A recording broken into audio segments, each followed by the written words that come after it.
دیکھیں دادی فوت ہوئی تھی، انہوں نے کہا کہ میری جو یہ مکان ہے اس کا یہ کمرہ بیچ کر اور اس کا پیسہ میرے لیے فاتحہ کرتے رہنا۔ تو یہ ایک وصیت تھی، اور یاد رکھیں کہ جب کوئی شخص مرتا ہے تو جو کچھ چھوڑ کے جاتا ہے اس کو ترکہ کہتے ہیں، اور اس ترکے میں اگر مالی وصیت ہو تو صرف 1/3 میں جاری ہوگی۔ چنانچہ اس کمرے کو بیچا جائے، اس کے جو اماؤنٹ ہے اس کے 3 حصے کیے جائیں، ایک حصہ تو اسی میں رکھ دیا جائے کہ دادی کے لیے فاتحہ ہوگی، وہ چاہے کتنا بھی ہو، اور 2 حصے جو ہیں وارثوں کا حق ہے۔ کوئی بھی مرنے والا اپنے وارثوں کو وصیت کر کے ان کے حق سے محروم نہیں کر سکتا، کیونکہ وہ حصے اللہ تبارک و تعالیٰ اس کے رسول نے مقرر فرمائے ہیں، کسی انسان نے نہیں۔ جب انسان مرتا ہے تو اس کے مال کی ملکیت ختم ہو جاتی ہے۔ ہاں اگر کوئی مالی وصیت کر گیا ہوگا تو وہ 1/3 میں 1/3 میں جاری ہوتی ہے، 2/3 بہرحال وارثوں کا حق ہوگا۔ دوسرے نے کہا کہ مسلمان لڑکی نے کسی غیر مسلم سے نکاح کر لیا ہے اور بچے بھی ہیں، اور وہ کہتی ہے نہ میں خدا کو نہ مانتی ہوں نہ کسی مذہب کو مانتی ہوں، تو پہلی بات اس کا حکم شرع، اور دوسرا کیا اپنے والد کی پراپرٹی میں حقدار ہوگی کہ نہیں۔ دیکھیں ایسی عورت یقینی سی بات ہے، جب وہ مذہب کا انکار کر دے، خدا کا انکار کر دے تو وہ کافرہ ہو گئی، اور کافر اگر کوئی شخص ہو جاتا ہے، اور خاص طور پہ مرتدہ ہو گئی، کیونکہ یہ بدترین کافر کے مسلمان سے وہ ارتداد کی طرف چلی گئی ہے، تو اس کو کوئی حصہ نہیں ملے گا، بالکل والد کی پراپرٹی میں یہ حقدار نہیں رہی ہے،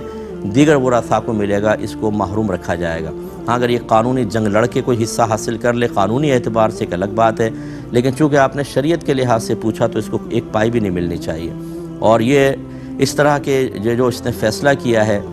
اگر یہ توبہ نہ کر سکے، ہماری دعا ہے اللہ نہ کرے کوئی یہ ارادہ نہ کرے کہ کوئی اگر مرتد ہو اچھا تو پھر جہنم میں جل، نو،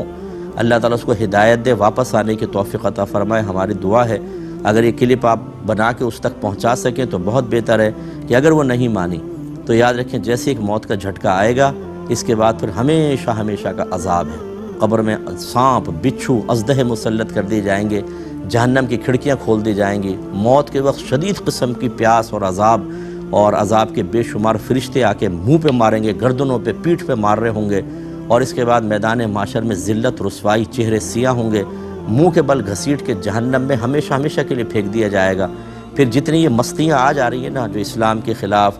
یا ویسی مطلب اپنے آزادی رائے کے نام پر اسلام کے خلاف، اللہ کے خلاف بولنا بہت آسان محسوس ہو رہا ہے، پھر پچھتانے کا کوئی فائدہ نہیں ہوگا، وہاں چیخیں سننے والا بھی کوئی نہیں ہوگا، اور ایسے لوگوں کو جہنم میں ہمارے نبی کریم صلی اللہ علیہ وسلم کے فرمان عالی شان کے مطابق ایسا کھولتا ہوا پانی پلایا جائے گا کہ جیسی وہ لوہے کی بالٹیاں جس میں کھولتا پانی ہوگا قریب لے کر آئیں گے تو چہرے کی کھال پگھل کے نیچے گر جائے گی، لیکن پیاس اتنی شدید ہوگی قریب کریں گے تو اوپر کا ہونٹ سوج کر نصف سر تک پہنچ جائے گا، اور نیچے کا ہونٹ لٹک کر ناف تک چلا جائے گا، پھر بھی باز نہیں آئیں گے، اور وہ پانی کو پئیں گے تو وہ پانی جیسے اندر جائے گا، زبان اندر کی سب چیزیں کاٹ کے پیچھے کے راستے نکل جائے گا۔ یہ عذاب بار بار ہوتا رہے گا، اور اس جیسے ہزاروں عذاب اور بھی ہوں گے۔ الامان والحفیظ اللہ تعالیٰ ہدایت عطا فرمائے۔